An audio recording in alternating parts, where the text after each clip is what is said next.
Bonsoir, bienvenue dans notre étude biblique. Aujourd'hui, nous allons continuer avec le chapitre 3 du livre de la Genèse. Mais avant de continuer, j'aimerais vous présenter mes crayons, mes stylos de couleur, parce que vous allez remarquer sur cette page, j'ai souligné. Alors, je vais vous dire comment je détermine quelle couleur. C'est un guide que j'ai trouvé sur Internet. Si vous avez les vôtres, vous pouvez l'utiliser à votre façon, mais si vous n'avez pas des guides, vous pouvez adopter le mien. Alors, par exemple, sur cette page, j'ai souligné en orange. L'orange, j'utilise ça pour tout ce qu'il y a du diable, Satan ou les péchés. Par exemple, ici, Adam et Ève ont mangé les fruits que Dieu leur avait défendus, donc c'est les péchés, j'utilise l'orange. Le vert, je l'utilise pour... attendez. Voilà, j'avais un peu oublié. Les vers, c'est tout ce qu'il y a de commandements des dieux, la croissance, l'obéissance, les lois divines. J'utilise le vert. Le rose, c'est pour la relation qu'on a envers les autres, l'amour, etc. C'est le rose.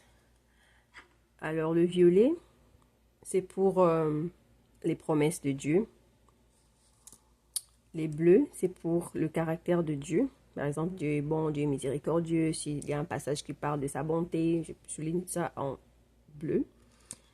Et le rouge, c'est pour la représentation de Jésus dans l'Ancien Testament ou encore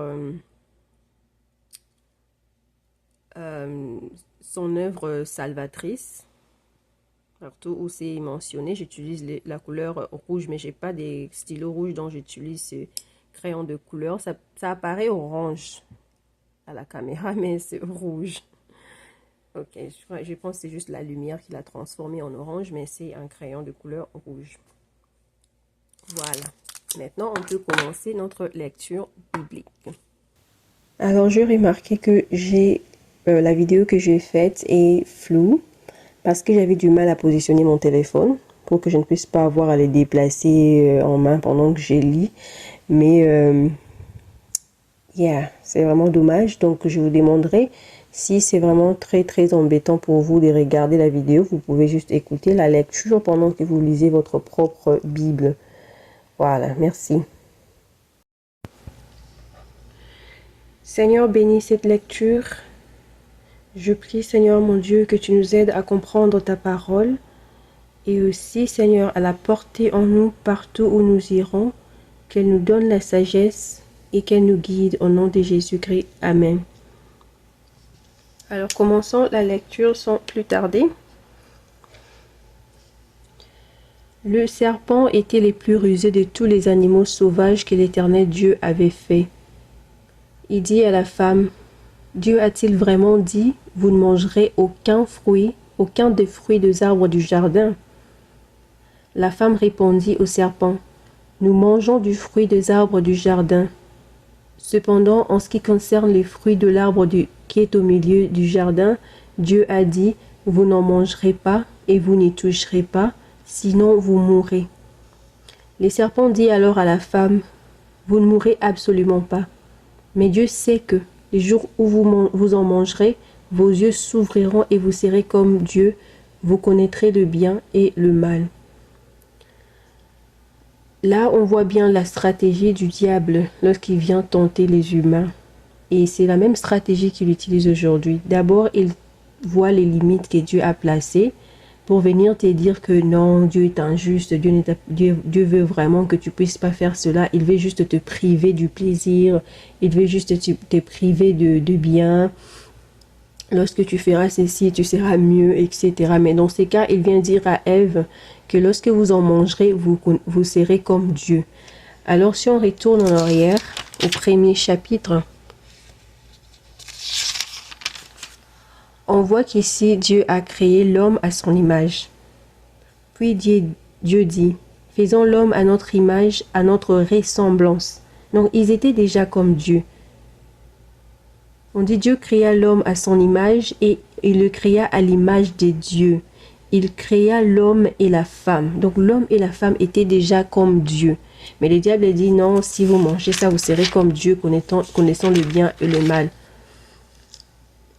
En quelque sorte, c'est que cela représentait, c'est qu'ils seront leur propre Dieu. Parce que Dieu avait créé l'homme à son image. Ils étaient déjà comme Dieu. Et ils savaient déjà le bien du mal. Le bien, c'était de faire confiance en Dieu et d'obéir à ses commandements.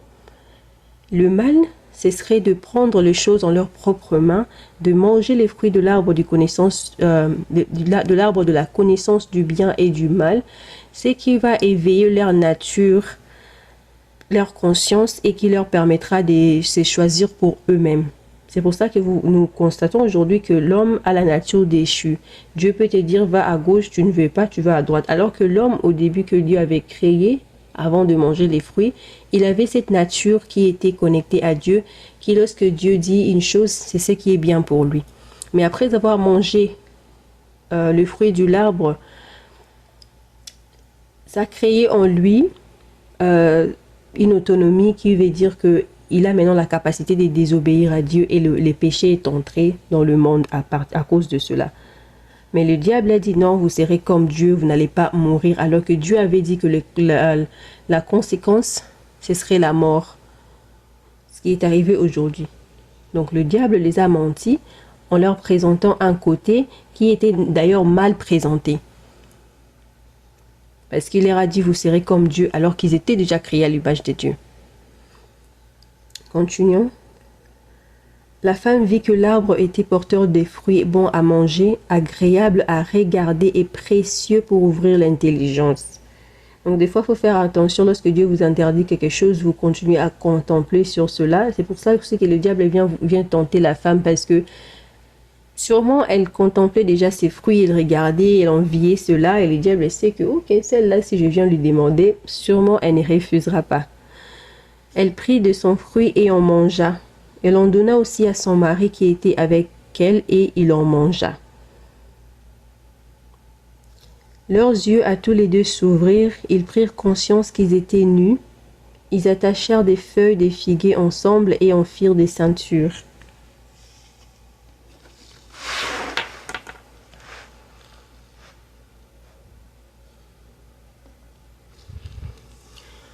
Quand ils entendirent la voix de l'Éternel Dieu en train de parcourir le jardin vers le soir, l'homme et sa femme se cachèrent loin de l'Éternel Dieu au milieu des arbres du jardin. Donc la séparation commence déjà à s'effectuer suite à la désobéissance. Parce qu'avant, il ne fouillait pas Dieu, maintenant il commence à se cacher de lui. Cependant, l'Éternel Dieu appela l'homme et lui dit « Où es-tu » Il répondit J'ai entendu ta voix dans le jardin et j'ai eu peur parce que j'étais nu. Alors je me suis caché. L'Éternel Dieu dit « Qui t'a révélé que tu étais nu ? Est-ce que tu as mangé du fruit de l'arbre dont je t'avais interdit de manger ?» L'homme répondit « C'est la femme que tu as mise à mes côtés qui m'a donné de ses fruits, et j'en ai mangé. » Refuser de prendre ses responsabilités ne vous fait pas nécessairement échapper aux conséquences de vos actions. Parce que lorsque Dieu a demandé à Adam, il accuse Ève. Mais lorsqu'on voit plus tard, on voit que l'Éternel Dieu dit à la femme, « Pourquoi as-tu fait cela ?» La femme répondit, « Le serpent m'a trompé et j'en ai mangé. » Donc chacun veut rejeter la faute à une autre personne. Mais on voit bien que cela ne les exclut pas des conséquences. Donc dans la vie, il faut savoir si tu fais le mal, même si quelqu'un t'a envoyé, cela ne veut pas dire que tu vas échapper aux conséquences juste parce que c'était ton père qui te l'avait dit, ta mère qui te l'avait dit, je ne sais pas moi quelle personne, même les personnes que tu respectes, lorsqu'ils t'envoient et te dit de faire le mal, refuse parce que ce mal aura ses conséquences même dans ta propre vie. Comme on peut le voir, l'Éternel Dieu dit au serpent, « Puisque tu as fait cela, tu seras maudit parmi tous les bétails et tous les animaux sauvages. Tu marcheras sur ton ventre et tu mangeras de la poussière tous les jours de ta vie. Je mettrai l'hostilité entre toi et la femme, entre ta descendance et sa descendance. Celle-ci t'écrasera la tête et tu lui blesseras le talon. » Il dit à la femme, « J'augmenterai la souffrance de tes grossesses. C'est dans la douleur que tu mettras des enfants au monde. Tes désirs se porteront vers ton mari, mais lui, il dominera sur toi. » Il dit à l'homme, « Puisque tu as écouté ta femme et mangé du fruit au sujet duquel je t'avais donné cet ordre, cet ordre, tu n'en mangeras pas, le sol est maudit à cause de toi. C'est avec peine que tu en tireras ta nourriture tous les jours de ta vie. Il te produira des ronces et des chardons, et tu mangeras de l'herbe des champs. C'est à la sueur de ton visage que tu mangeras du pain, et ce jusqu'à ce que tu retournes à la terre, puisque c'est d'elle que tu as été tiré. Oui, tu es poussière et tu retourneras à la poussière. Voilà, le diable leur a dit, tu ne mourras certainement pas, tu seras comme Dieu. Mais là, on voit que Dieu a dit, à partir d'aujourd'hui que tu as décidé de manger ces fruits, tu deviens mortel, alors qu'il n'était pas mortel. Adam appela sa femme Ève, car elle devait être la mère de tous les vivants. L'Éternel Dieu fit des habits en peau pour Adam et pour sa femme, et il le leur mit. L'Éternel Dieu dit, voilà que l'homme est devenu comme l'un de nous pour la connaissance du bien et du mal. Maintenant empêchons-le d'étendre la main, de prendre aussi du fruit de l'arbre de vie, d'en manger et de vivre éternellement. Avant, je ne comprenais pas pourquoi Dieu avait fait ainsi, parce que je pensais que s'ils mangeaient les fruits de l'arbre de vie, ils allaient vivre, ça allait les sauver. Mais ce que ça allait faire, c'est que ça n'allait pas les dépouiller de la nature pécheresse qu'ils venaient d'acquérir. Seulement, ça allait rendre l'homme immortel dans sa condition de pécheur. Et c'était plutôt un acte miséricordieux de la part de Dieu de les empêcher de vivre éternellement tout en étant des pécheurs. Parce qu'avant, quand Dieu a créé l'homme, il n'y avait pas la mort parce que l'homme était dans un état parfait. Après avoir choisi de devenir son propre Dieu, en quelque sorte, en mangeant les fruits de l'arbre de la connaissance du bien et du mal. Donc, c'est-à-dire, je décide moi-même ce qui est bien, ce qui est mal. C'est vrai, Dieu peut me donner les commandements, mais je n'ai pas à obéir puisque maintenant, il a cette connaissance-là. Donc, Dieu ne voulait pas que l'homme demeure éternellement dans cette condition. Parce que ça allait être désastreux. Imaginez un peu les pires criminels qu'on voit et qui ne meurent jamais. Ainsi, l'Éternel Dieu les chassa du jardin d'Éden pour qu'ils cultivent la terre d'où il avait été tiré. Après avoir chassé Adam, il posta à l'est du jardin d'Éden les chérubins qui agitent une épée flamboyante pour garder les chemins de l'arbre de vie.